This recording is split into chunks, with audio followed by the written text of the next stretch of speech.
Alhaji Farouk Wahab is an international sports consultant. Alhaji, thank you very much for your time. Good morning to you. Good morning, my boss. I hope you're well. Inshallah. Great. Okay, so first let's start with your own views on this issue, the stance taken by Canada that they will not, as for Partey there, they will not allow Partey into their country. So meaning Partey cannot play our first match in Canada. Does it come as a surprise to you? Well, first of all, let me thank you, and it's been long. Yes. That we come on our favorite media channel, radio station, Radio Gold. But then I'm happy to be on your platform today.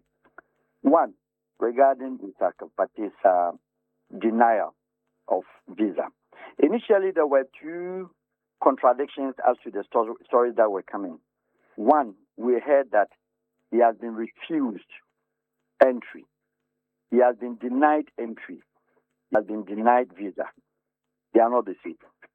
If somebody denied entry, it suggests that, well, two things. Either he has a visa-free status to enter that country, and upon the arrival or border, they denied him from entering to the country. Now, if he was denied visa, it means that visa application was made and then it was not granted. So, refusal of entry could have two things, either refusal of visa to enable him travel or refusal of also the same thing, like deny entry. So the confusion was the fact that it wasn't straightforward. Initially, about a week ago, Minister of Sports came out clearly to say that Partey had problems before. When the story came out there that he was not allowed or not given visa to Canada, it was refuted that no, that was not the case. But rather, he has had an issue in the past, but this time not much as he knows. At the meaning, it was not brought his attention. Now, the issue here is that Mr. Partey has a problem with UK authorities regarding a rape charge. It is a rape charge. He's been indicted, but he has not been convicted in any way. Now, we are aware, some of us, that Canada, New Zealand, Australia, and then the England, they have this kind of a pact agreement with some of these things that if a conviction or whatever is going here, it is all not the case in Mr. Partey's case. Because one, the country that has indicted him, called the UK, they allow him entry in that country back to back. Two, Mr. Partey had been in the Great Britain, whereas he was in the Wales, to feature and honor a Ghanaian match with Wales. He was not permitted, he was not stopped entering into the Wales. If the UK allows him, or the London allows him to come because he comes to court, then the application where Canada stands on now should have been applied to the Wales as well. That was not done. What does it mean? What it means is that, for me, one, football politics goes beyond politics in the parliament and politics of governance. Meaning that what is happening, the UK, the Canada is doing the UK bit. I'm just telling you. They are doing the UK's bit. Why? Because countries that are participating in the World Cup, when they are highlighting their important players, bringing their photographs out there to the public, the only player that stands out in Ghana, of course, is not Semenyo. Partey is the known player ahead of Mr. Semenyo. And the rest, I'm saying that they are average. Now, if they are bringing Partey and attached that, Canada has denied him visa entry or visa access to come to Canada, it brings a kind of a dent, first of all, to bring pressure on him. And you and I and all of us are aware that what the UK now positions or trying to portray themselves is that, apart from Ghana, which they are not sure of, UK believes, the English team believes that they can beat Croatia. That is also another thing that hangs in the balance. They believe that they can beat Panama. So their own former players have said that a team to beat is Ghana because they've never performed any magical wonders against Ghana. So therefore, if Ghana stands their way, the politics, what the Canadians are doing, Canada is an immigrant state. Even when Mr. Partey, if he was granted visa, all the players that they've given visa today, because of his immigrant status, whoever takes Canadian visa, they add to the stock of the Canadian population until you are out of the country. Even a president of a visiting president to Canada, when you enter Canada, they see you as being a member or a citizen of that country until you are out. It has other immigration protocols, but that is how their system is structured. This person, being a player, when and what time did we, you and I, Ghanaians, got to know that Mr. Partey was not granted visa? One, Mr. Partey's place of residence, House of Abode, is not Accra. Mr. Partey does not take Canadian visa from Accra. Assuming his visa was applied in Accra, they can refuse him that no, his place of residence is not here, and that his place of residence is Madrid or in Spain. If his place of residence in Spain, what are the visa requirements? He's not going on holidays for you to say that he hasn't got a hotel reservation. He's not going for business for you to say that there's no business invitation. He's going to honor a football match of the world, and for that matter, with the national team. Whatever that it is, the circumstances, Mr. Partey is still having a British resident permit. Mr. Partey is still having a Spanish resident permit, and then a permit to live in the country. So much as he has already given out his British working permit, it has still not cancelled his resident permit that he's having with the UK. So what is the problem here? He hasn't done anything against Canada, as the Americans said. We have nothing wrong with him. He has been indicted, but he has not been convicted of any crime. So we can't stop him.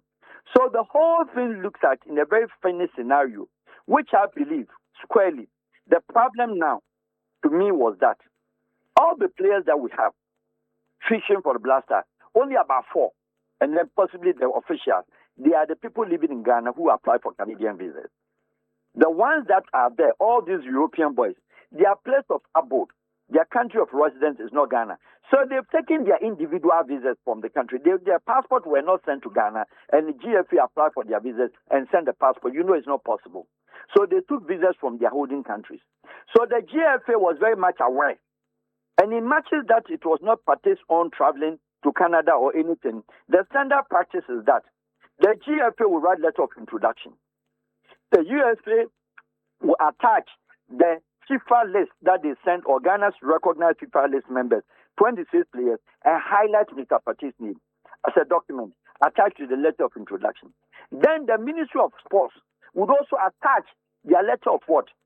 Introduction, that this is a player featuring XYZ. So we have 3 documents in that regard. Where does it go? The Ghana mission in Madrid should have been their protocol officer to have gone there with Mr. Partey, not the GFA protocol officer to fly exclusively, because we have protocol officers at the Ghana mission. Is that how Mr. Partey's application was done? No. If Mr. Partey's application was standardized on that kind of listen, it would be a contest now that even the person's application was presented by a Ghana or Ghana diplomatic mission with Mr. Partey, which of course his presence is needed for the fingerprint and then also the biodata. Did we do that? No. So if Partey on his own fills a form and then tender it to the Canadian High Commission, they could be joking. They can do anything that they want, as they've done in the case. Now the question is that somebody must tell me and tell Radio Good, Partey was in America. Why the denial of he being refused with visa on Ghana Airways that, oh, he has not been denied, there's nothing like that. The team was already in Rhode Island. So at what time did Mr. Partey get there before they got to know that he didn't get the Canadian visa? What does it mean? It means that for the past 2 weeks to a month, Partey has been denied visa. And we didn't do anything like that. Okay. We didn't do anything with that. Until June 13th, on Saturday, then we saw the response strongly enough, which I trust my brother did well, Mr. Okujoto Ablakwa, that we take this one further. And that is not right. And you quoted whatever that is. Even the law, let's put it aside. The country has every right to tell Canada. If the GFA and the ministry got to know, and even it has gotten to the embassy, if the protocol officer at the mission, Ghana mission Madrid, had together with Mr. Partey submitted the visa application and got denied, straight away it would have been the knowledge of the Ministry of Foreign Affairs. Okay. They didn't do that. Ministry of Foreign Affairs responded on Saturday, which the team had already been almost a week in Rhode Island. What does it mean? Somebody from somewhere but nowhere than both Sports Ministry and, for that matter, the GFA. They didn't support and help Partey. Now let's talk about the diplomatic affairs in this regard. Okay. What does it mean? He's going for FIFA assignment. The FIFA's responses saying that they cannot instruct the country, then FIFA herself disgraced herself in that manner. Because of what? Most of the players that are featuring for this World Cup, FIFA should come and tell us, both America and then Canada and then Mexico, how many of these players have not been indicted with crime? Rahimi or Hakimi, all of them have rape cases hanging on their neck. How many of the Brazilian players in Europe are having these rape cases still pending, and they are being allowed into those territories? How many of them? How many of them, the British players themselves, have not been indicted one way or the other of such kind of crimes? So why Ghana? Because we didn't allow for such a diplomatic pressure. As on Saturday, of course, Mr. Otujetu had mentioned, if you read the article, that he's engaging the British, the Canadian High Commissioner on this subject. That is what they should have allowed his office to do. Initially, we don't care about FIFA. We care about the fact that we are presenting 26 players. You cannot exclude one player that Ghana goes to 25 list, meaning that knowing very well that his main emphasis which the coach Queiroz had done his lesson, his selection as far as the midfield department is concerned. We can't rely on that much of Kwesistibo with all due respect. There is a match, and there is a British team that knows that Partey has a beef with them. You know, my brother, the politics that the British players will not have, they will not have a handshake with Partey. You know, it took place the center stage of the airways for about 3, 4, 5 weeks ago. Where was it coming from? Now, if Mr. Partey is not allowed to feature, to come to Canada, it's incumbent on the neck of the British team, the English team, that when Mr. Partey is fielded in their match, they should boycott the match. They should boycott the match because they are playing a match with somebody who has been indicted with rape charge. Is that not how it should be applied? A match, they know they can't do that. Canada has no right in this regard. And diplomatically, as they would have done, the embassy could have issued a visa and give annotation to it. So it should be an annotation visa, where exclusively that only for the purpose of featuring for Ghana-Panama match. What does it mean? The team goes 2 days ahead of the match and go back. What does it mean? From the airport, they could have given him an exclusive manhandling by security or immigration protocol. Where does it happen? When they have gone to the match place or the stadium, they could put that person on standby. After the match, originally the Ghana team is not sleeping in Canada the same day after the match. They are flying back. So they could have just only let him through the airport and salute him off Canada. That is what friendliness, that is what sports we should be looking at it. But to suggest that Mr. Partey, in this regard, has a pending case, therefore Canada forbids him or forbids giving him visa, it is just nothing but football politics that the English authorities are trying through the Canadian and put pressure on Ghana and then put pressure on the guy, knowing very well that he's the only player on that day that they know that he told that. He and Semenyo. So let's kick Partey out and leave Semenyo. Semenyo is a striker. He's not coming to the defense. He's not coming to the midfield. Why are you bringing the English into this matter? They didn't deny anybody visa. Papa, you don't get what I'm saying. I've already indicated that football politics goes beyond what you are talking about. English have not denied him visa. Are you telling me that because of his indictment, English team will not feature a match that Partey is playing? Of course not. But I'm just telling you the pact, the treaty, the agreement between the English, New Zealand, and then Australia, Canada, 4 of them, they have that inner treaty. If that is the one Canadian is referring to, not the Commonwealth in general. If it's the Commonwealth, then Ghana, we haven't seen that law.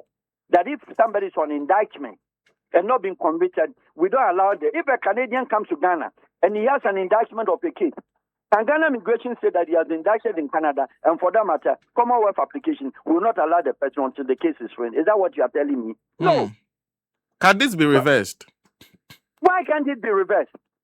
The country Ghana cannot sit down and every stupid laws, it's not about Partey, it's about the disgrace.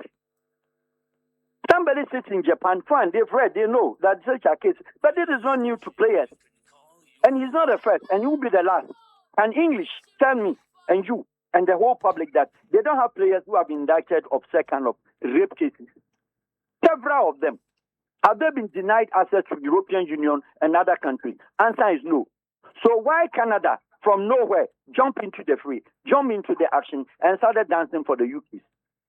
Why would they do that? They are not coaching Germany. That because of Germany, that's why they don't want Ghana to play. They are not coaching that Panama. It's because of Panama that they are not allowing him to enter. They are quoting English in this regard. That's why I'm saying that they are quoting the English case pending in England. Is Canada, England? Answer is no. So whose bid are they doing now? They are doing the bid for the English team. Politically, football politics is what they are doing. And it should not stand. Yes, you are active, it could be reversed. Yes, the country can warn and tell the Canadian High Commission, as Americans would have done, that if you don't do this, when your mission staffs also come, we also not grant them working visa. This is what they do in countries among countries. You also look at their source for what they need from us. You also tell them that if you don't do this, he's not coming to stay in Canada. And he's not an escapee. It's not as if Partey goes to Canada because it's an immigrant state. He will seek political asylum and not leave. Okay. Are you telling me somebody who earns about $100,000 a week, which the Canadians are talking about, what are some of the things they refuse to visa? Social ties, economic ties, and then etc. Is he limited and short of any social ties? Answer is no. What about economic? No. He earns more than the Canadian ambassador himself sitting in Madrid. So what is the beef here? Okay. So he's not somebody that will say that we are not allowing him to go because he hasn't got money to enter. Or when he goes, he becomes suspect. And when he goes, he will just decide to go and rape another Canadian woman, if so be the case. If not, for all, it is football. Americans, with all their complications, have seen that he's done nothing wrong with it. And if anything, it's not a Canadian lady. You know, I was looking at, okay, if the lady was a Canadian, you can call it a protest. The lady involved is not a Canadian, or the ladies involved were not Canadians. But you're also suggesting that our FA should have known this about 2 weeks ahead. They are aware. So they acted late for you. Sorry? We are acting late for you. If we are acting late, is that what you are saying? Yes, I'm asking if they have known this 2 weeks ahead. Are we not acting too late? No, it doesn't really matter. That's something that, you know, as a country, when somebody does not do his work well, we try to cover. So we are asking that Partey in this regard going to work up the protocols of the GFE. There is their responsibility to know all players participating, including those who went on the trial matches in Wales, who said for one reason or the other, they are not even featuring. You remember Solomon Agbesi has supposed second keeper. He's with the team. Even though he was not selected to be among the 26, why is he there? He's there because the FIFA has given a leeway and access that have a goalkeeping compartment area. If the country is not sure, you can have a third keeper, a fourth keeper, who will not form the 26. But it's the only area of the field that when a keeper, if one keeper, assuming we are going to Atizigi and then also Atari, if one of them, and then Annan, the third keeper, if something happens to one of them, may God forbid, we will be left with keepers. And FIFA allows that the fourth keeper could be introduced as a third keeper. FIFA would do that kind of emergency. It has been something FIFA is doing. So what time did they apply for visas for those players who did not go?